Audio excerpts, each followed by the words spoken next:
Muito obrigada, senador Medeiros, companheiros e companheiras que nos assistem.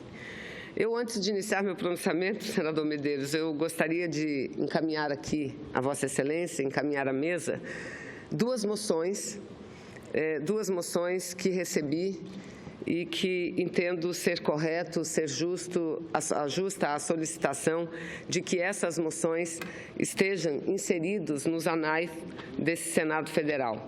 A primeira moção, ela é uma opinião expressa com muito conteúdo por um movimento de advogados, de advogadas, de juristas em defesa da legalidade e da democracia. Um documento que partiu levando-se em consideração o posicionamento da Ordem dos Advogados do Brasil a favor do impeachment contra a presidente Dilma. Feita e tomada essa decisão, um grupo de advogados do Brasil inteiro reuniram-se e, repudiando o posicionamento da OAB, fizeram um manifesto, repito, um manifesto sintético, mas objetivo, mas muito profundo, senhor presidente, uma opinião contrária ao seguimento do processo de impedimento, porque também entendem que o que está em curso no país não é um processo de impeachment, e sim a utilização desse processo de impeachment para tirar uma presidente do país que perdeu o apoio do Congresso Nacional e que passa por um momento muito delicado do nosso país, com crise econômica e, portanto, perda de popularidade também. E esse manifesto, que é o primeiro que eu encaminho a Vossa Excelência, ele é assinado por muitos, centenas e centenas de juristas e advogados. Eu cito alguns como Dalmo de Abreu Dallari, Fábio Conder Comparato, Tarso Genro, Marcelo Lavener, que esteve conosco na comissão, César Brito, Álvaro Augusto Ribeiro da Costa, Cláudio Pereira, Wagner Gonçalves, Gilberto Bercovitch, Aldo Arantes, João Pedro Ferraz de Passos, Tércio Lins e Silva, enfim, senhor presidente, Pedro Estevão Alves Pereira, Roberto Ávila, Magda Biavachi, Aldaci Rachid Coutinho, Jorge Kawash Davi, enfim, inúmeros, Rosa Maria Cardoso da Cunha, enfim, são inúmeros os juristas que assinam e eu solicito sejam inseridos nos anais dessa casa. E o segundo, senhor presidente, é uma carta aberta aos senadores da República. Essa carta aberta nós já fizemos chegar a todos os gabinetes de parlamentares, porque a carta aberta não foi dirigida a mim, e sim ao conjunto de senadoras e senadores do Brasil. E essa carta aberta ao Senado da República, ela foi escrita pelo coletivo Yara Lavenberg, que é formado por psicólogos e estudantes de psicologia, que também preocupados com a situação política do Brasil, encaminharam para todos nós essa carta aberta. Carta essa, senhor presidente, que eu quero aqui citar também somente alguns nomes que assina: Adailton Conceição de Souza, Ana Laura Valois Dourado, Ana Maria Nonato de Carvalho, Ana Virgínia Soares Santiago, Brena Cristiane Bahia de Carvalho, Carolina Pinheira Moreira, Daniela Maria Barreto Martins, enfim, inúmeras são os signatários dessa carta aberta, que eu também encaminho à mesa para que possa ser inserida nos anais dessa casa. E destacando que essa carta aberta também expressa a sua preocupação em relação ao nosso país e um posicionamento claro em defesa da democracia e, portanto, contra o golpe que está em curso. Mas, senhor presidente, senhores e senhoras senadoras, essa é a primeira sessão do Senado Federal após a decisão tomada na manhã do dia de ontem. Uma decisão que eu já dizia, talvez das mais fortes tomadas no Parlamento brasileiro e das mais fortes e importantes tomadas por todos nós. O resultado da decisão mostrou 55 votos a favor da admissibilidade contra 22 votos contrários à admissibilidade. E eu, senhor presidente, quero dizer, como nós aqui destacamos, que eu tenho muita convicção de que, apesar de ter sido vencida apesar de ter sido minoria, eu tenho uma convicção muito clara e objetiva de que fiquei do lado certo, por inúmeras razões, senhor presidente. Primeiro, porque eu fiquei do lado da democracia, porque eu fiquei do lado da Constituição Federal. Nós temos no país um ordenamento jurídico calcado nos conceitos de liberdade, da privacidade individual das pessoas, na concepção e no conceito do que é justiça e, portanto, da justiça social e na concepção da democracia, senhor presidente. A Constituição de 1988, a Constituição Cidadã, assim foi chamada porque foi a Constituição que sucedeu o período de 21 anos de ditadura militar. 21 anos de ditadura militar. E os parlamentares brasileiros que escreveram aquela Constituição, eu tenho certeza absoluta, muitos nem concordavam com alguns itens e temas que lá estavam expressos, mas votaram, senhor presidente, entendendo a importância e a necessidade do momento, no momento, primeiro, de se reconhecer as organizações da sociedade civil, que durante os 20 anos de ditadura foram fortemente perseguidas, reprimidas e impedidas de usar a sua própria voz. Eu dou o meu exemplo, eu sou farmacêutica e iniciei a minha vida profissional lecionando, dando aulas numa escola de nível médio. E eu tive que participar, assim que comecei a lecionar, de uma associação, senador Medeiros, porque naquela época, servidor público não podia e nem tinha o direito de se sindicalizar. Então, veja, conseguimos esse direito depois que retomamos o processo democrático. Então, a primeira razão que me levou ao posicionamento que eu adotei e continuo adotando foi a defesa do Estado de Direito e a defesa da democracia.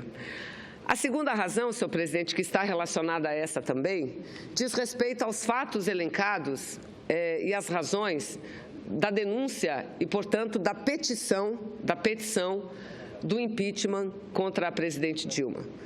Primeiro, lembrar o episódio, como tudo começou, que não foi um episódio natural, foi um episódio construído. Eu falei isso do microfone, ali debaixo desse plenário, e eu vi muitas reações negativas àquelas minhas palavras, mas eu quero repetir de forma até mais didática. O que diferencia esse processo do processo de 1992 é que o processo de 1992, o impeachment contra o presidente Collor, surgiu de uma denúncia de membro de sua própria família, uma denúncia a partir da qual se formou uma comissão parlamentar de inquérito no Congresso Nacional, uma CPI que investigou profundamente a razão, o conteúdo e a veracidade daquelas denúncias. E aquela CPI, aquela Comissão Parlamentar de Inquérito, ela recepcionou uma série de documentos, de provas que mostraram que o presidente Collor havia, sim, cometido crime, senhor presidente. Então, a partir dali, a denúncia nasceu. A denúncia nasceu da onde? A denúncia nasceu da sociedade. Assinaram aquela denúncia a Associação Brasileira de Imprensa, a ABI, a Ordem dos Advogados do Brasil, e com o apoiamento de centenas e centenas de entidades que representavam trabalhadores, mulheres, jovens estudantes desse país. A denúncia de agora é diferente. Ela o impeachment começou a ser armado a partir do momento em que saiu o resultado das eleições de 2014, quando a presidente Dilma consagrou-se vitoriosa no pleito democrático e popular realizado em 2014. Aliás, o Brasil inteiro conhece algumas fotos do candidato derrotado comemorando antecipadamente a vitória, porque dizem, nós não sabemos, porque a televisão demorou a iniciar a divulgação dos dados por conta da diferença dos horários do Brasil, horários da minha região, do meu estado do Amazonas, do estado do Acre, que tem uma diferença de 2 horas para os outros estados brasileiros. Eles parece que tiveram acesso a essas informações. Como? Eu não sei. Como? Eu não sei, é algo que a história ainda precisa saber. saber, para poder registrar com fidelidade os acontecimentos. Mas tudo começou ali. A armação do impeachment começou ali, porque, disseram eles, ela venceu, mesmo à revelia e mesmo contra a vontade da maioria dos parlamentares eleitos para o Congresso Nacional. Mesmo, senhor presidente. Ela tinha, é fato, o vice-presidente Michel Temer, um membro, presidente do PMDB, compondo a sua chapa, como seu vice. Mas, por outro lado, ela não tinha efetivamente na sua campanha o apoiamento de grande parte do PMDB. Aqui nós ouvimos a bancada representante do Estado do Mato Grosso do Sul dizendo isso, olha, nós somos do PMDB, mas não apoiamos a presidente Dilma, fomos liberados pela direção nacional do PMDB de vários outros estados que agiram assim também, do Rio de Janeiro, que não apoiaram a presidente Dilma. Então, a partir da explicitação do resultado das eleições, eles definiram. Eles ganharam as eleições, mas não vão governar. Dilma venceu novamente, Dilma está reeleita, mas Dilma não vai governar.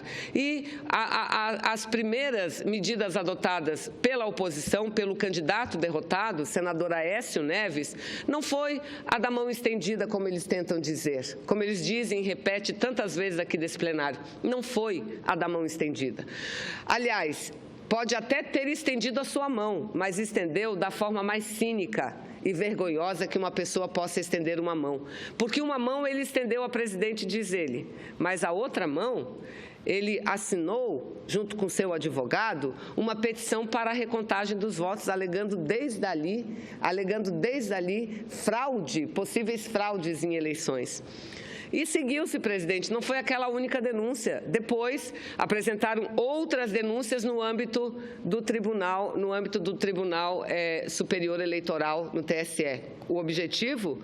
Tirar o mandato da presidente Dilma, que foi eleita com o voto da maioria da população brasileira. O objetivo era esse, e tão somente esse. Aí eles entenderam que essa frente única, que era TSE, o questionamento das eleições, poderia não ser eficiente e procuraram abrir uma outra frente. Qual frente? A frente da perda do mandato através de decisões efetivadas pelo Congresso Nacional. Eles já tinham um componente importante, que é a maioria, que era a maioria. Isso eles já tinham, a maioria.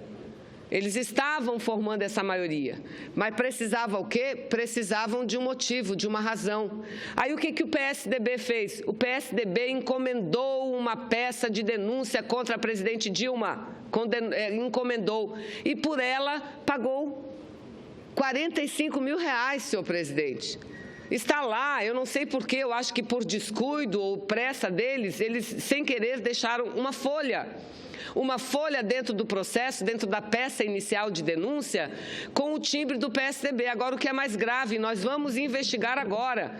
Lá está escrito, Tribunal de Contas da União, pedaladas 2015. E isso no início do ano, como que um documento do Tribunal de Contas em relação a fatos ocorridos naquele momento foi parar no PSDB. Mas nós vamos investigar, a comissão tem essa obrigação de investigar.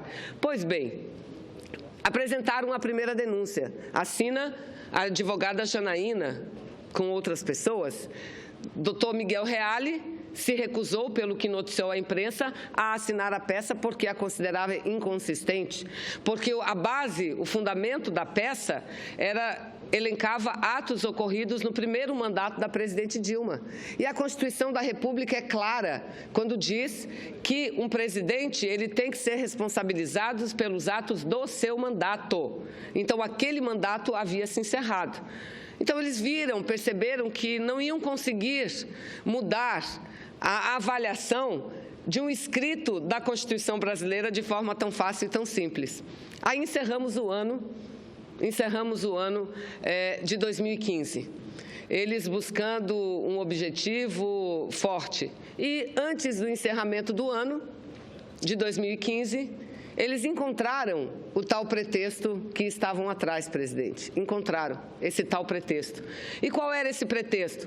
O pretexto que eu eu acredito, tenho a suspeita, não vou aqui falar taxativamente, porque ninguém pode acusar o outro sem provas concretas, incisivas, mas eu posso dizer sim, que suspeito que membros do Ministério Público Eleitoral, do Tribunal de Contas da União, ajudaram também nesse processo.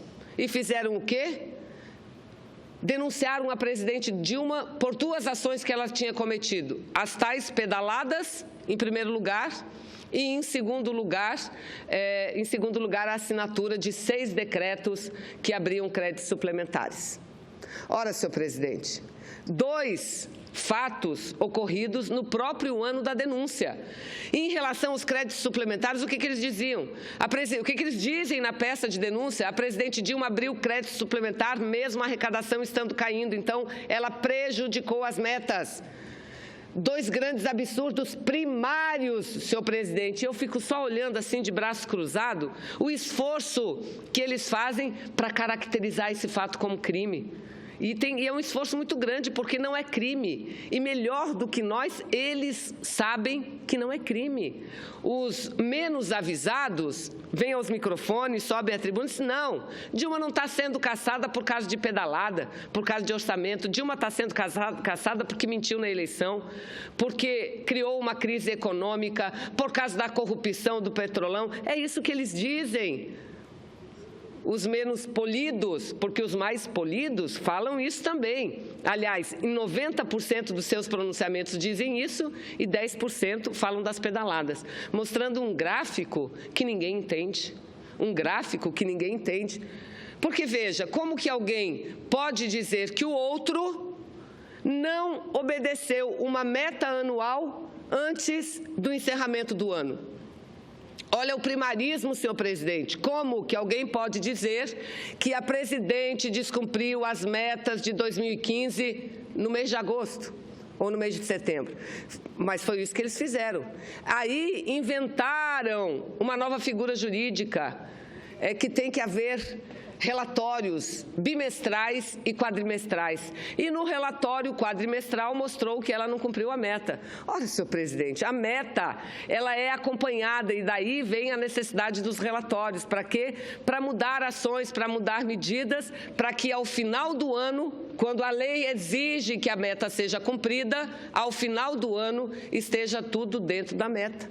Então, veja, senhor presidente, aí disseram, não, ela abriu os decretos sem autorização orçamentária. O artigo 4º permitia que ela abrisse da lei orçamentária anual para 2015. Permitia claramente. Aí, não, de fato, ali permitia, mas contanto que não cumprisse, contanto que não comprometesse as metas. E inventaram todo esse imbróglio para dizer que as metas não foram cumpridas antes do encerramento do ano.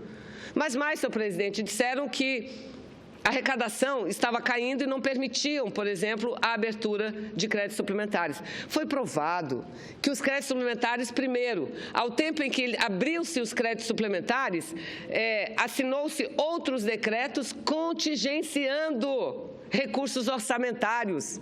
Daí, o ministro da Fazenda, o ex-ministro da Fazenda, Nelson Barbosa, ter dito e repetido tantas vezes na Câmara e no Senado. É a mesma coisa que alguém pegar uma lista de compras e ter só R$100.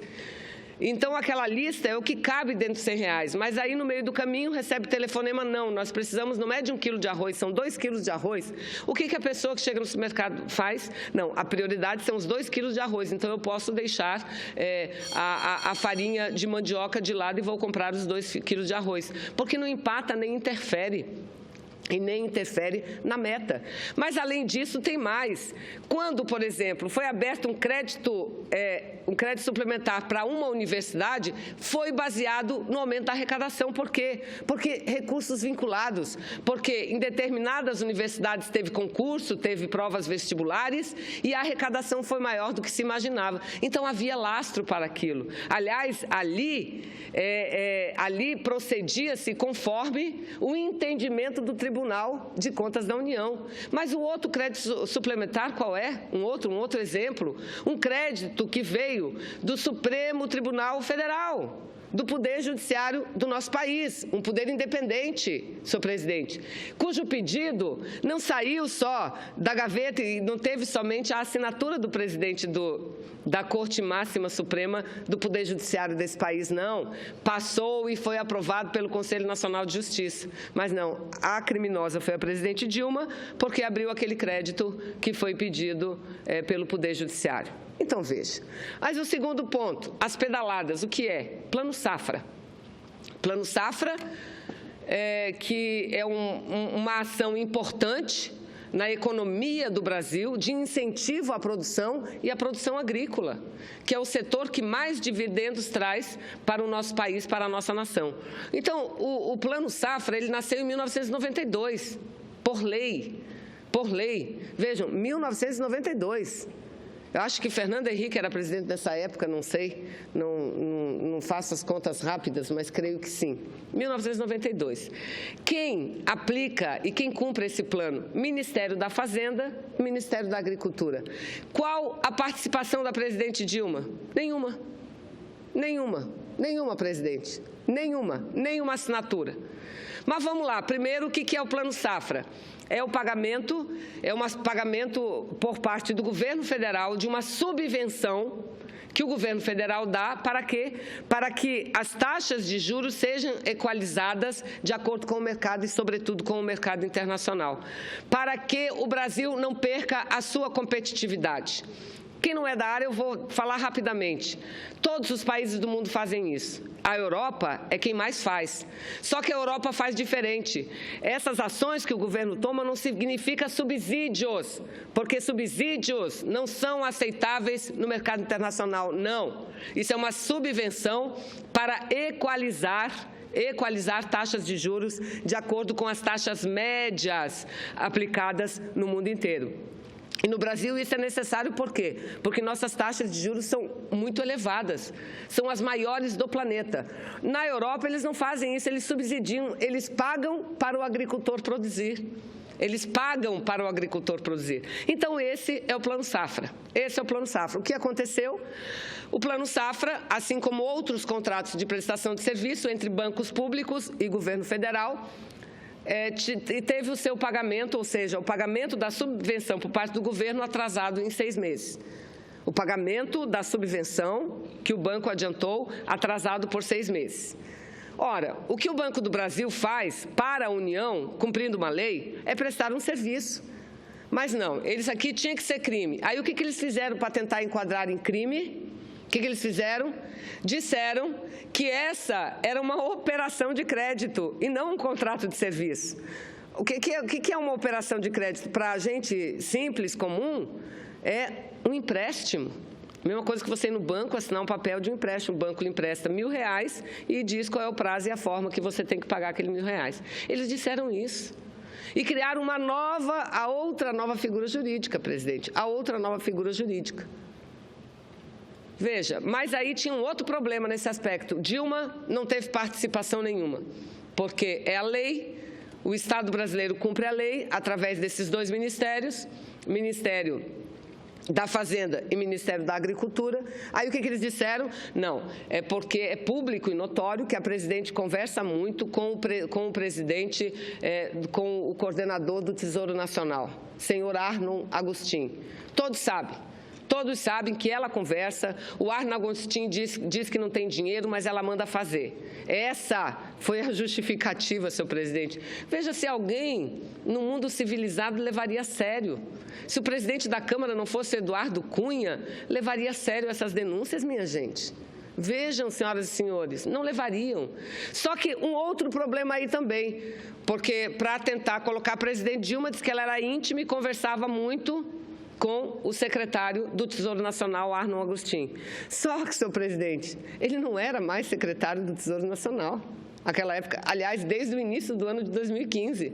Eles não se ativeram para isso, assim, foram descuidados, como foram descuidados em deixar as digitais do PSDB lá. Bom, senhor presidente, então foi essa a denúncia contra a presidente Dilma, porque é bom lembrar que nunca no nosso país, a baixa popularidade de um presidente serviu como motivo para tirar o mandato daquele presidente que o povo, mandato delegado pelo sufrágio popular. Nunca foi razão. Nós tivemos há alguns anos um plebiscito para decidir se queríamos presidencialismo ou parlamentarismo. Eu fiquei do lado do parlamentarismo. Eu era vereadora, eu acho, da minha cidade de Manaus. Eu fiquei do lado do parlamentarismo. Fui a palestras, fui a debates, lutamos muito, mas perdemos. E perdemos com uma diferença muito grande de votos. O povo disse, não, eu quero continuar com o presidencialismo. Então, veja, no presidencialismo, o que eles estão querendo fazer? Dar um cartão vermelho para a presidente Dilma.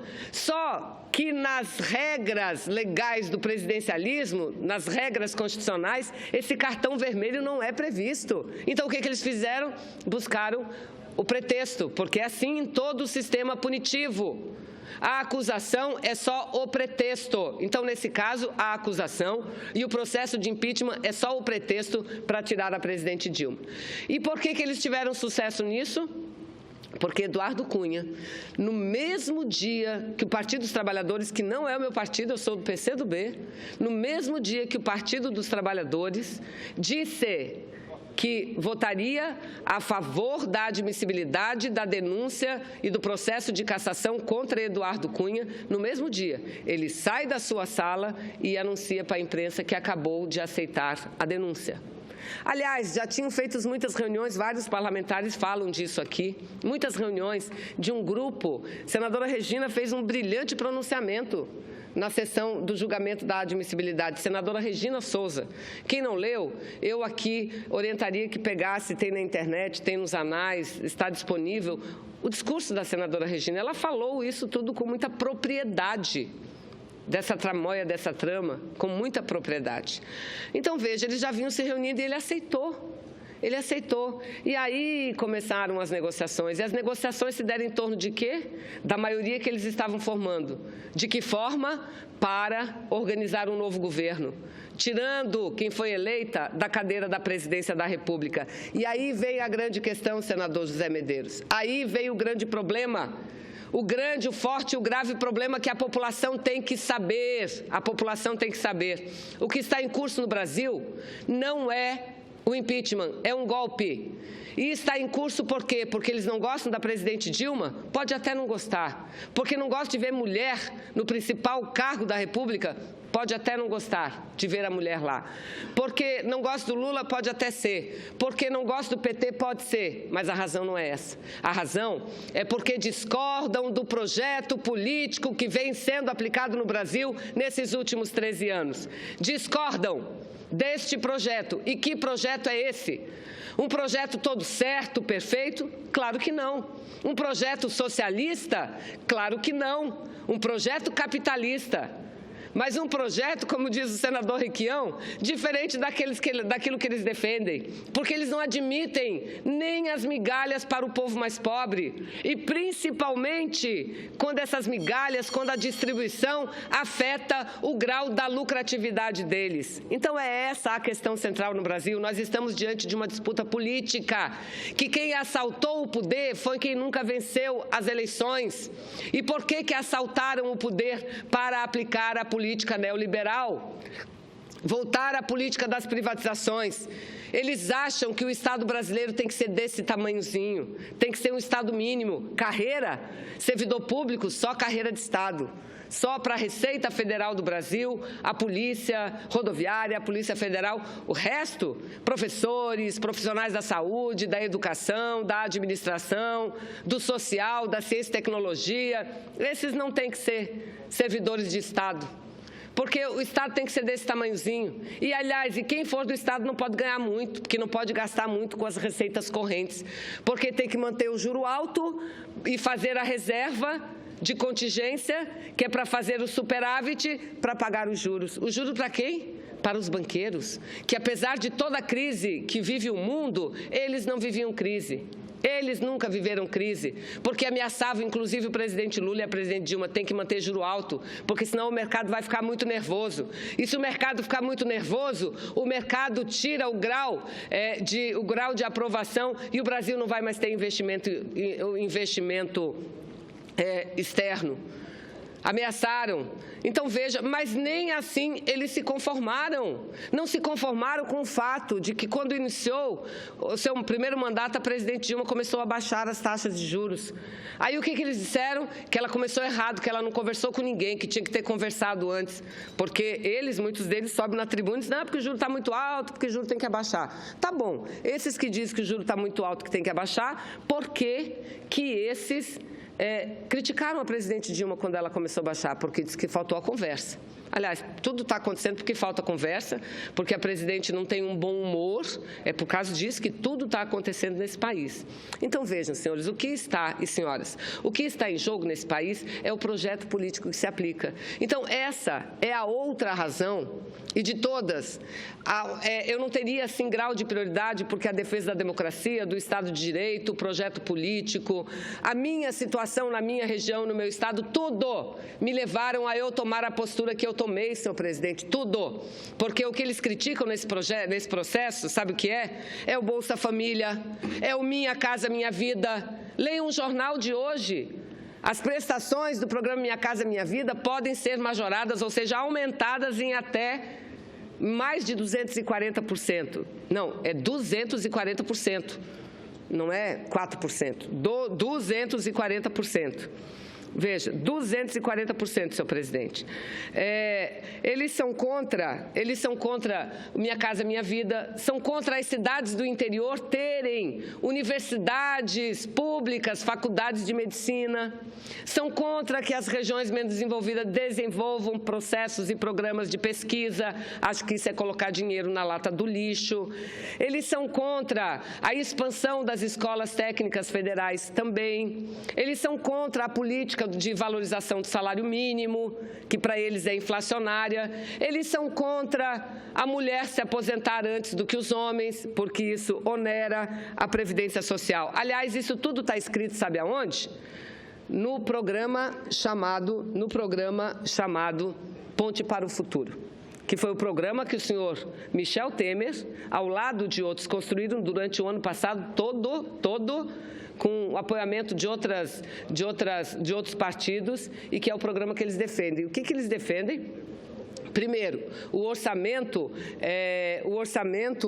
OBZ. O que é o orçamento OBZ? Orçamento base zero, sem vinculação nenhuma. E o que no nosso orçamento é vinculado? A saúde, a educação.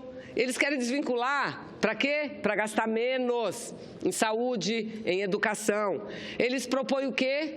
Acabar com a política de valorização do salário mínimo, que não deve crescer, às vezes não chegar nem à recomposição da inflação. Enfim, é preciso que todos leiam quais são as propostas contidas, e nós não estamos inventando nada, as propostas contidas nessa proposta de governo deles. Ou seja, eles acham que o marco do petróleo, do pré-sal, está errado. Porque, no fundo, eles não concordam que o dinheiro do petróleo, a maior parte deles venha para o Estado, e que, vindo para o Estado, esse projeto gaste esse dinheiro quase que exclusivamente na educação. Eles discordam. Acham que partilha não deva acontecer, que deva ser concessão. Votaram a favor da partilha porque o povo brasileiro estava a favor e eles ficaram envergonhados. Como também votaram a favor dos mais médicos, apesar de ter feito críticas desde a hora, aliás, desde antes de o governo lançar o programa. Eram contra, que era um absurdo importar médicos onde já se viu. E o que é que nós dizíamos? Essa é uma parte do programa, a outra parte é ampliar o número de vagas para brasileiros estudarem e se formarem em medicina. Permitir que o povo vire médico, filho do operário, do agricultor, do trabalhador. Mas nós temos que ampliar, só que ampliando as vagas agora vai demorar. Então, por enquanto, venha médico de fora. Para ir aonde? Para atender o povo lá do interior do meu estado, das comunidades indígenas que nunca viram um médico na sua frente, uma médica na sua frente. Eram contra, fizeram campanha contra, colocaram todos os médicos contra nós, contra o governo. Mas, quando a população começou a entender o que era o Programa Mais Médicos, começou a apoiar. E aí, o que fez a oposição? Não votou contra, não votou contra, votou a favor. Vejam, mas é isso que eles querem acabar, o Programa Mais Médicos. E para onde vieram os cubanos? Não foram para o Rio de Janeiro, o centro do Rio de Janeiro, o centro da minha querida cidade de Manaus, não. Eles foram, sabe para onde? Foram lá para Apuí. Lá na comunidade do Apuí. Apuí é uma cidade do interior do meu estado. Lá para uma comunidade indígena do município de São Gabriel da Cachoeira. Foi para lá que eles foram, para Beruri. Para lá, atender gente que nunca na sua vida tinha sido atendido por médicos. No Brasil, nós temos mais gente com cataratas do que em qualquer outro lugar do mundo. Porque o povo brasileiro não tem acesso nem a isso, principalmente os ribeirinhos, os extrativistas, aqueles que vivem lá no interior.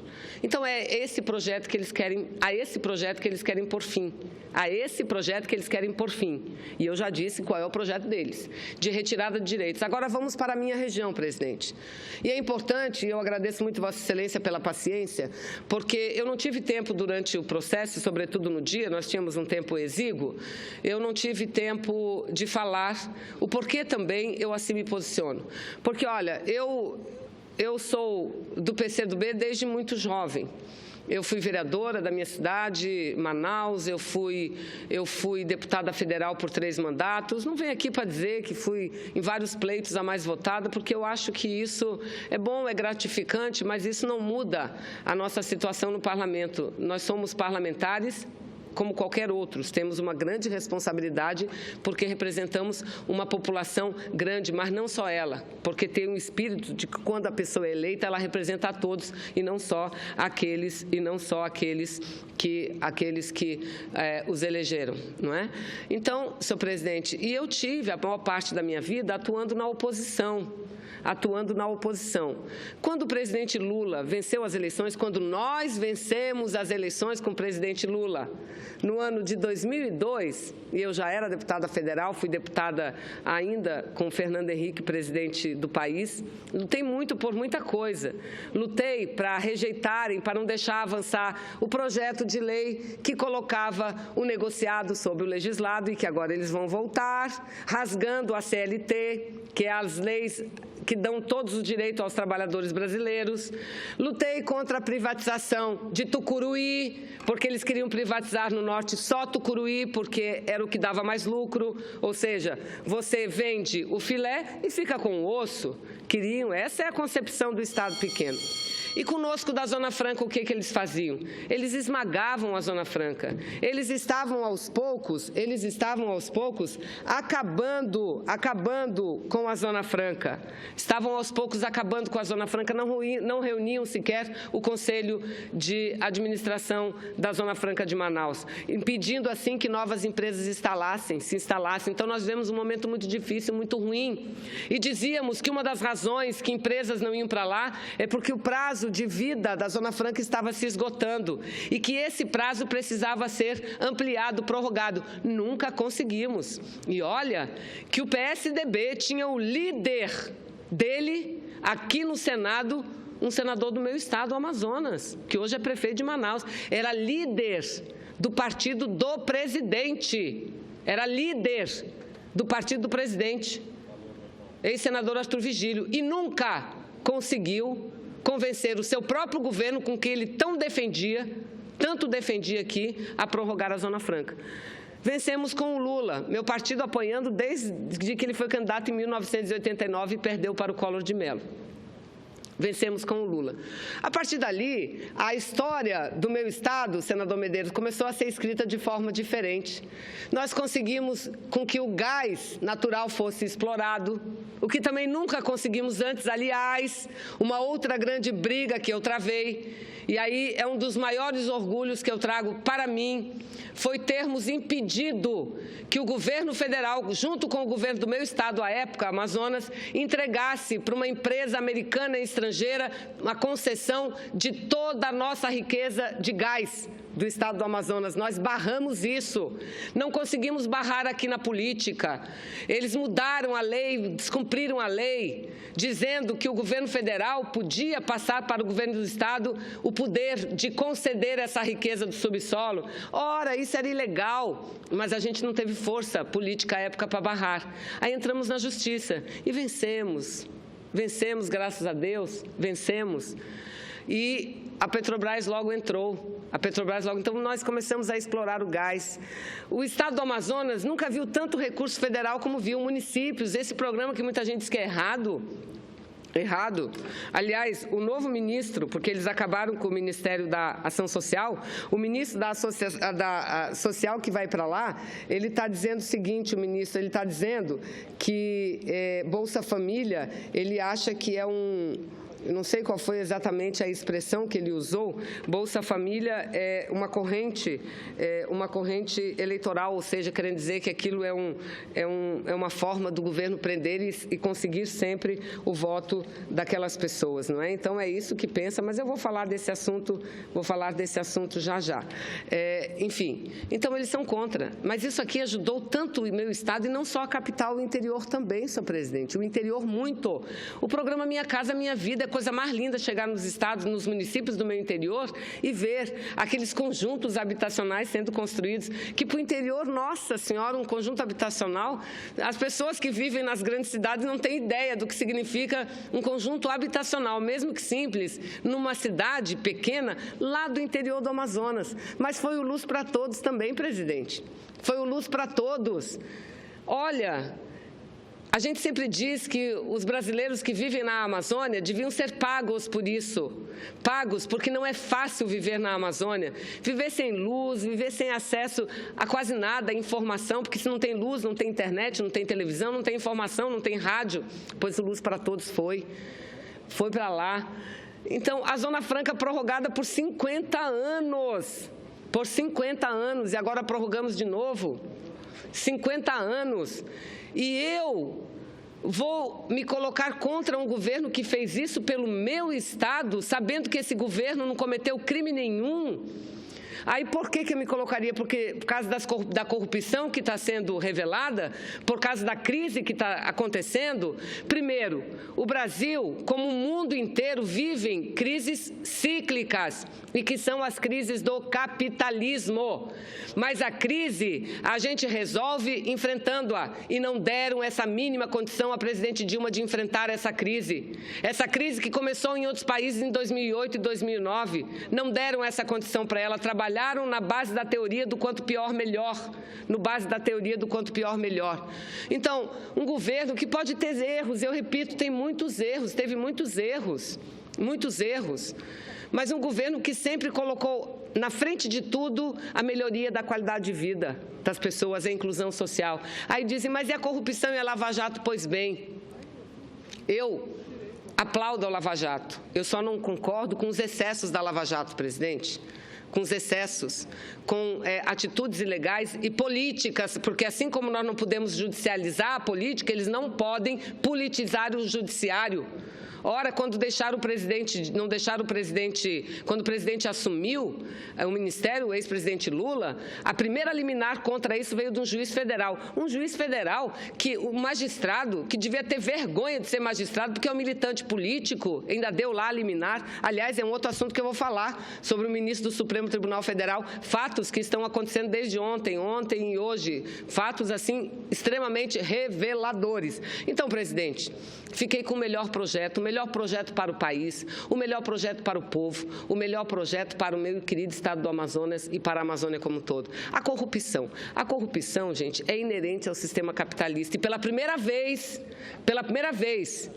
nós conseguimos com que um governo não interferisse nessa operação. E, aliás, essa oportunidade eu tive de dizer aqui, no meu pronunciamento do dia da votação da admissibilidade, que uma das razões que a presidente Dilma perdeu a maioria no Congresso Nacional foi exatamente porque eles entendem que ela não teve pulso para segurar o Lava Jato, porque a Lava Jato estava muito bom enquanto estava atingindo o partido dela. A Lava Jato é muito boa quando atinge os membros do partido dela ou de oposição. Agora, quando chega nos partidos deles, nem pensar.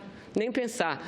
Mas olha, veja, a corrupção, infelizmente, ela vem há muito tempo. Errou o governo de não ter sido mais duro, errou o governo de não ter sido mais duro. Agora, acusar a presidente Dilma, o que a presidente Dilma fez assim que ela assumiu? Demitiu toda a diretoria da Petrobras, substituiu, botou uma mulher para dirigir a Petrobras, E o que eu ouvia nos corredores? Ela não vai ter pulso para segurar a direção de uma empresa tão grande e tão importante, ainda mais que ela está demitindo todos os diretores, e eu aqui me refiro a Graça Foster, ex-presidente da Petrobras. Então, também a presidente Dilma tentou, no âmbito do Executivo, combater a corrupção. A AGU foi criada, a CGU foi criada, a Controladoria Geral da União. Os projetos de transparências foram aprovados, apesar de que muitos estados e municípios, como o meu estado do Amazonas, meu município, não cumprem a lei, não colocam a transparência devida que a lei exige aos gastos públicos. Então, veja, presidente, dizer que ela está sendo punida exatamente porque permitiu que seguissem as investigações. E a gente tem dito, prestem atenção, eles querem acabar com a Lava Jato. E olha, presidente, o que aconteceu? De ontem para hoje, ou de antes de ontem para ontem. O ministro Gilmar Mendes, aquele que sentou, mesmo que botou na sua gaveta a ação direta de inconstitucionalidade, que previa e pedia a decretação da inconstitucionalidade do financiamento privado por empresas de campanhas eleitorais. Ele botou na gaveta não sei quantos meses, até que a sociedade começou a se mobilizar muito e ele teve que devolver, e nós vencemos no Supremo Tribunal Federal. Pois bem, o ministro Gilmar Mendes, ele aceitou o pedido do Ministério Público Federal e abriu lá inquérito contra o senador Aécio Neves. Recebeu até alguns aplausos, e até dizendo, está vendo como o ministro ele é imparcial? O ministro não é político, porque muitas fotos dele com o senador Aécio, o senador Serra, são divulgados pela internet, pelas mídias, assim, fotos em momentos que aconteceram fatos muito marcantes, importantes na nossa história. Pois bem, ele deu essa decisão. Horas depois, ex-senador, ele reviu a própria decisão. O senador Aécio entrou com recurso para que não fosse aberto, ele aceitou, não tinha razão. Que tal? Senadora, que tal? Pois não, claro.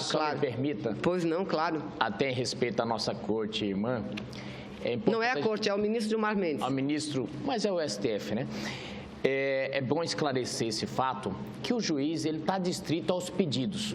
E, evidentemente, a Procuradoria-Geral da República fez um pedido ao ministro Gilmar Mendes para que investigasse o senador Aécio. Ele aceitou o pedido.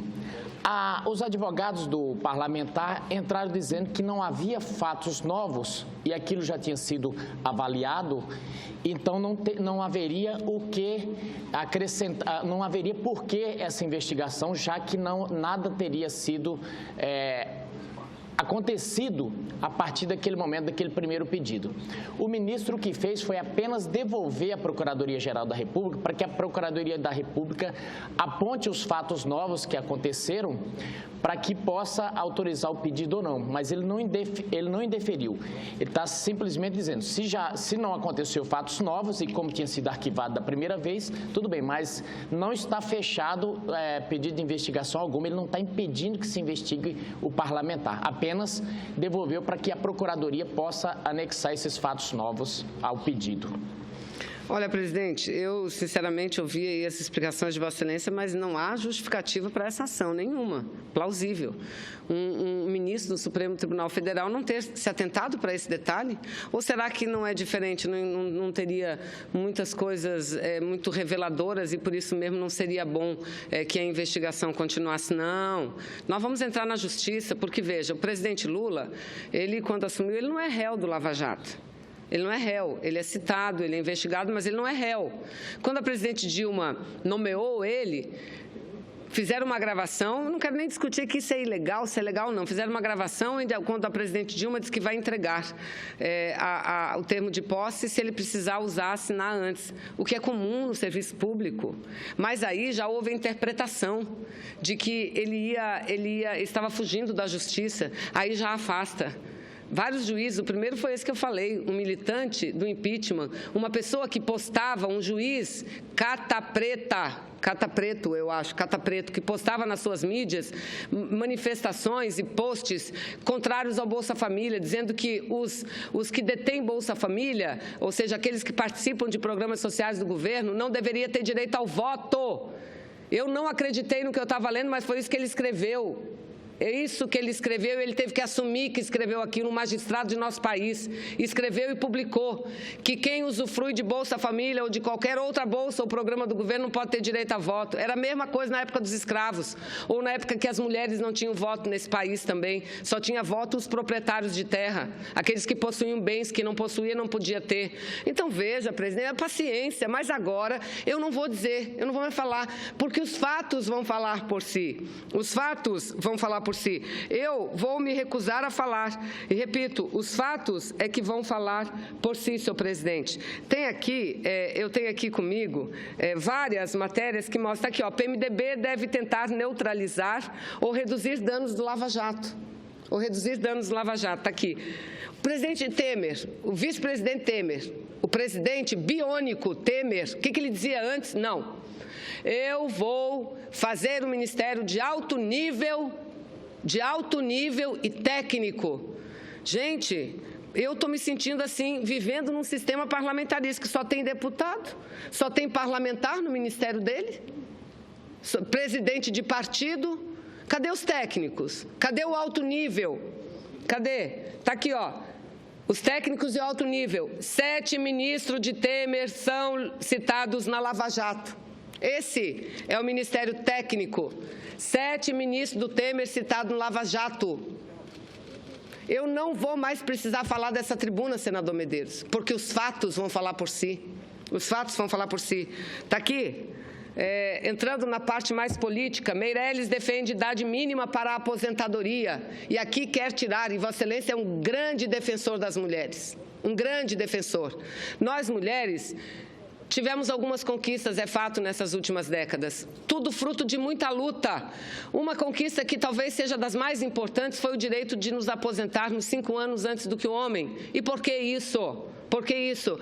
Porque é um reconhecimento de que a mulher trabalha mais do que o homem e que a ciência prova. Porque a mulher hoje, além de estar no mercado do trabalho e trabalhar fora, a mulher cuida da casa, lava, passa, cozinha, cuida dos filhos, ela desenvolve uma tripla jornada de trabalho. Mas dizem, mas a mulher tem uma vida mais longa do que o homem. É verdade, a mulher tem uma vida mais longa do que o homem, mas porque ela morre menos em ações violentas. Homens, e principalmente homens jovens, se envolvem mais em processos violentos do que as mulheres. Por isso, homens morrem mais cedo. Mas nós não devemos ser penalizados porque a gente é mais pacífica do que o homem, porque a gente trabalha mais do que o homem. Pois eles querem tirar, porque o mercado acha que isso desequilibra a previdência social. Então, são esses os fatos que a gente tem. Vamos lá, o Ministério, senhor presidente, o Ministério do Temer, olha aqui, na Justiça, aquilo que o senador Lindbergh fala todos os dias,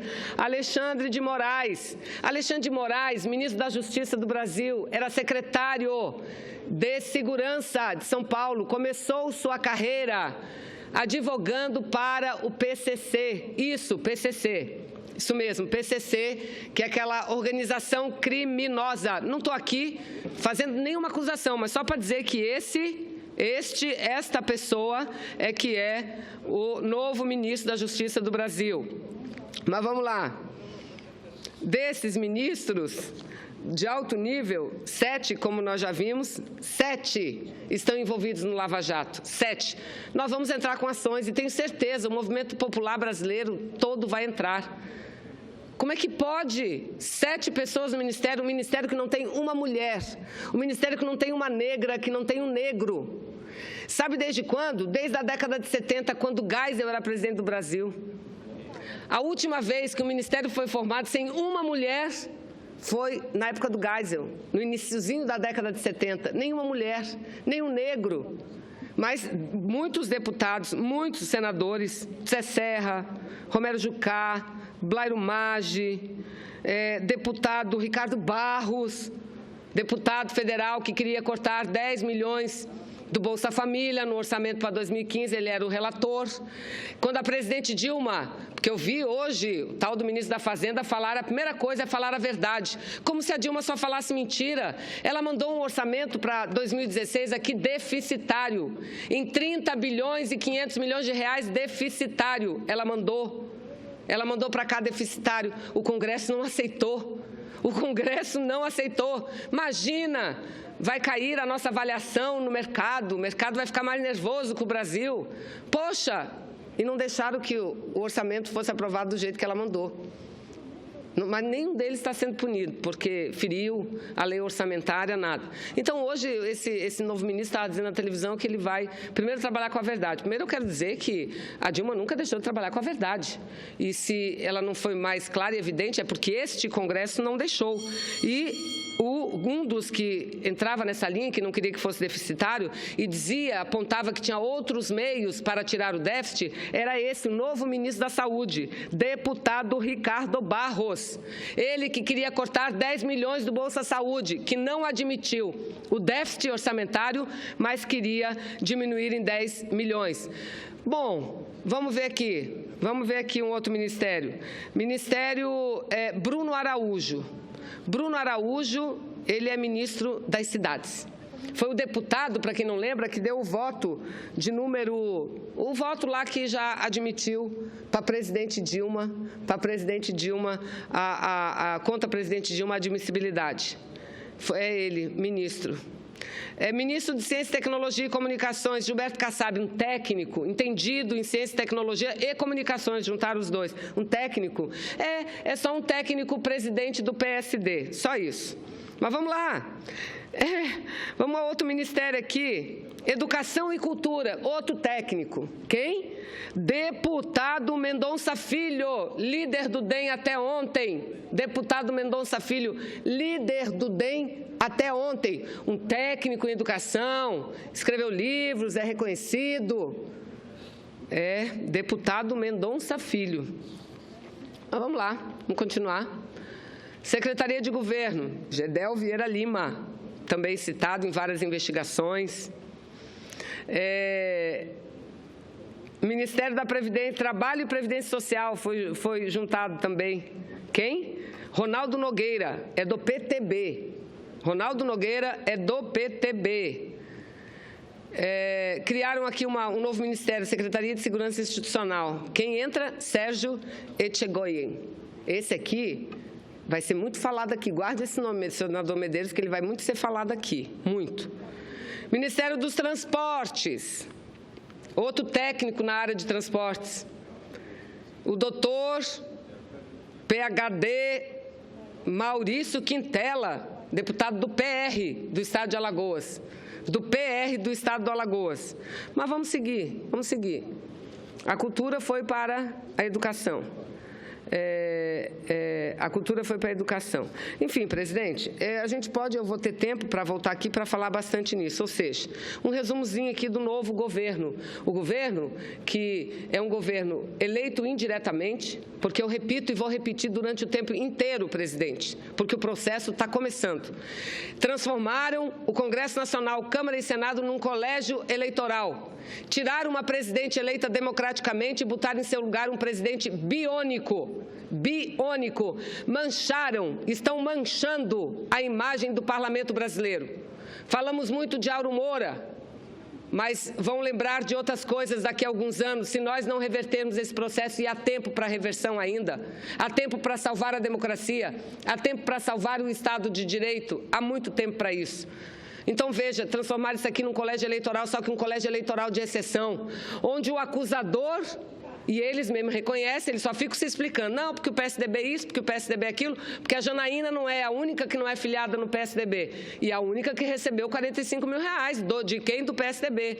Então, um colégio eleitoral que o acusador é o relator.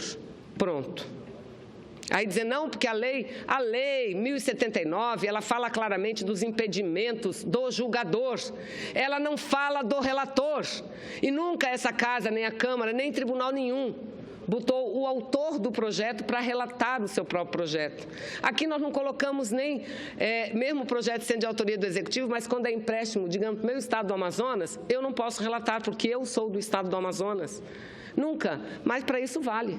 Aí se apega numa bobagem da lei, numa coisa que a lei não fala inteiramente e deixa lá o relator, o acusador ser o relator. Prezo muito a pessoa. Acho uma grande figura humana, senadora Anastasia, mas não podia, jamais, nem ele, nem ninguém do PSDB, que foi quem fez esse processo, quem construiu, quem armou, relatar, não devia. Nós devíamos ter mais cuidado com a imagem do nosso parlamento, que já está manchada demais. Mas então vamos lá. Aí tiraram ela, disseram para o povo, eu digo que eles espalham mentiras para tentar vender ilusões, para conquistar e vender ilusões. 7 ministros, primeiro, não tem ministério técnico nenhum. Parece mais um parlamentarismo, que o presidente botou todos aqueles que estavam na linha de frente do golpe e transformaram esses em seu ministro. Ministro de Minas e Energia. Ministro de Minas e Energia, eu não falei dele, é um outro deputado também. É um outro Fernando Bezerra Filho, deputado federal. Um jovem, talentoso, mais jovem, talentoso, deputado na área de energia. Eu não conheço o seu trabalho. Ele é ministro. Então, primeiro, começa mal é o Temer, mentindo, se desmoralizando. E não pode ser diferente alguém que assume o poder na base do golpe. Não pode ser diferente um presidente biônico ilegítimo. 7 ministros envolvidos no Lava Jato. Nenhuma mulher, nenhum negro no seu ministério. Desde 1970, repito, que não tem nenhuma mulher, como agora não tem. Ministério do Desenvolvimento Social, Osmar Terra, que considera a Bolsa Família, está aqui, coleira política. Ou seja, é um governo que ele vai ser do início ao fim, vai durar pouco, ainda bem marcado por essas mentiras. A Folha de São Paulo destaca de forma clara, ou o futuro presidente Michel Temer garroteia o Lava Jato, ou o Lava Jato deve devastar o seu governo. Essa é uma notícia da Lava Jato. Eu estou aqui com o artigo, acho que foi publicado hoje, por Eliane Cantanhede. Eu tenho muitas discordâncias dos artigos, de muitos artigos que ela escreve e publica. Mas esse aqui, eu também não concordo com todo ele, mas tem algumas frases assim que são reveladoras. E só por isso eu vou ler. Diz ela aqui, Dilma sai porque, apesar de manejar bem o computador, não sabe negociar, não sabe ceder, não sabe ouvir. E nem mesmo o padrinho Lula ela sabe ouvir, nem compreender o jogo da política. E qual é o jogo da política? O jogo da política é esse que o Michel Temer está fazendo. Engana o povo e faz tudo diferente, fala uma coisa e faz outra. Ataca uma presidente culpando-a de absolutamente tudo, mas quando chega, diz que vai fazer o bem, quando chega, já começa a mostrar as suas asas. Mas segue aqui ela, porque a Dilma, a Eliane Cantanhede, dizendo, não sabe nem compreender o jogo da política. Porque, apesar de economista, tomou decisões erradas na economia, na gestão dos juros, e aí a crítica aí, daquele período em que a Dilma baixava os juros, na intervenção no setor elétrico, porque eles acham que é intervenção, o governo agir diretamente no setor elétrico é intervenção. Eu apresentei alguns posicionamentos discordantes em relação a algumas leis e medidas provisórias que nós aprovamos aqui. Mas quem aprovou não foi a Dilma, foi o Congresso Nacional. Dilma mandou, mas o Congresso Nacional aprovou. Poderíamos ter mudado muito. Eles não mudaram o orçamento, substituíram um orçamento que era deficitário por um superavitário, em cima de uma mentira, do engodo, com que o objetivo desgastar a Dilma. Porque depois ela tem que mudar a meta, eles sabiam disso. sabem tanto quanto ela, mas é que, e aí diz, continua a matéria, o artigo da Eliane Cantanhede, porque apesar de técnica, cumpriu à risca a única coisa que aprendeu na política, fazer o diabo para ganhar as eleições. Então aí revela o ranço, revela que eles nunca assimilaram, nunca admitiram o resultado das eleições. Daí as pedaladas fiscais, o descalabro com as contas públicas, agora tudo isso, que os outros fizeram, que os governadores fazem, para Dilma é crime. Aí, mas o interessante aqui ela coloca entre aspas, ela fala que Dilma fez um pronunciamento firme dizendo que vive a dor da traição, mas mais lá embaixo o que ela diz? Olha, o povo, senador Medeiros, o povo que é agente da mudança, desde 2013 vai às ruas, é verdade, porque o povo acha que a culpada de todos os males é a Dilma. Então o povo que é agente da mudança desde junho de 2013, vai às ruas. Ele foi o grande ausente nessa semana tão intensa em Brasília. Algumas centenas de militantes foram apoiar a saída de Dilma do Planalto. Um único cidadão se dignou a prestigiar a posse de Temer do lado de fora. Veja o que ela diz. Dilma saiu, mas com o povo lá fora. Com gente lá fora, eram em torno de 10 mil pessoas. E saída, e olhe que você comemorar a tristeza não é fácil. Você apresentar a solidariedade no momento de tristeza não é fácil. O fácil é comemorar a alegria, a conquista, pois o Michel Temer foi sozinho, só não estava só porque estava quase todo o Congresso com eles. Todos os votos daqui que votaram contra a presidente Dilma, quase todos estavam lá. Vejam, minha gente, que triste, eu não esperava viver momentos assim que nós estamos vivendo no país. É lamentável. E enquanto não tinha uma pessoa lá para aplaudir o senhor biônico, presidente Michel Temer, eles estavam lá espancando algumas mulheres que estavam se manifestando pacificamente do lado de fora. Aqui foi tirado de uma televisão.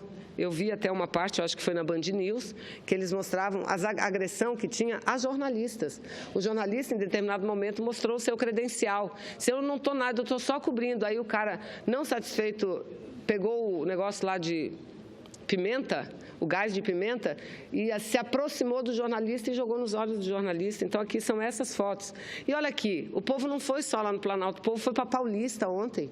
Mais de 30 mil pessoas na Avenida Paulista, dizendo aqui, Temer, jamais, em defesa dos direitos, e dizer Temer jamais.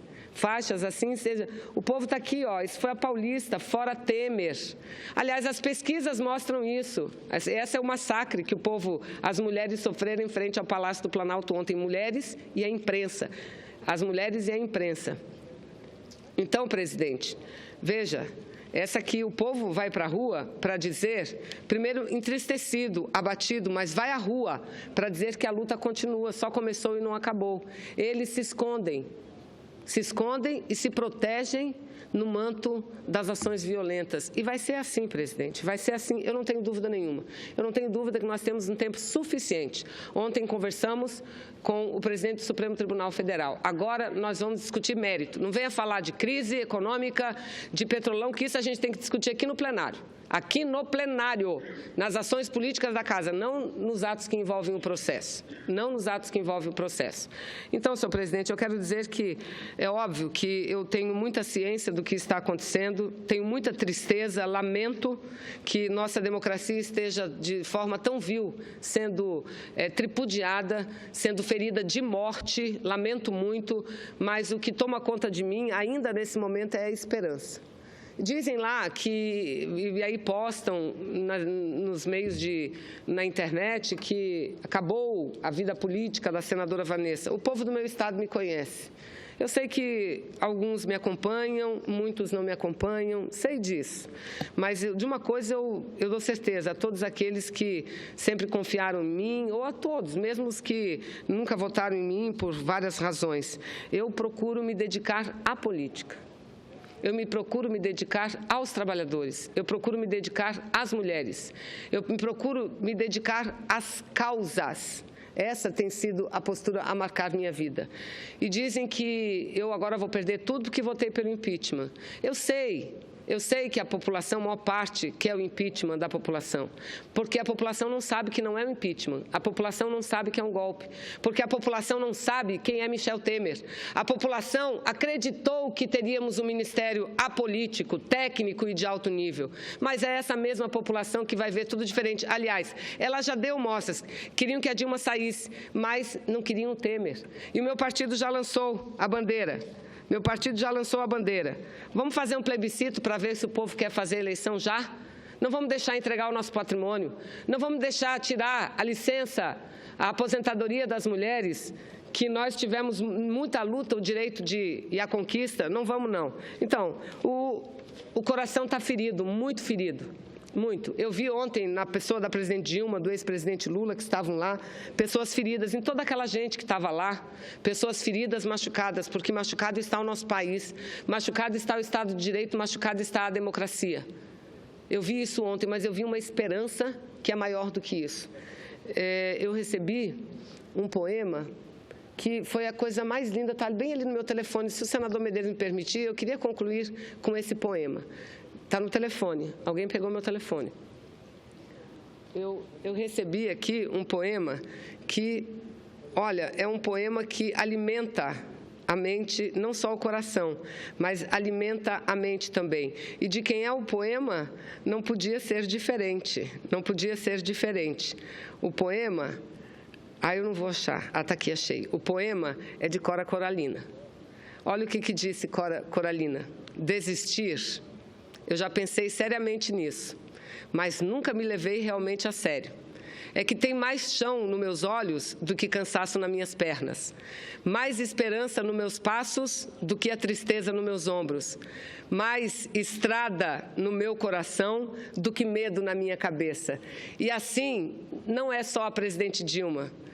Assim é o povo brasileiro, são as mulheres, os homens, a juventude brasileira. Sigamos, presidente, lutando em defesa do nosso país, em defesa da nossa democracia, em defesa de toda a nossa gente. Muito obrigada.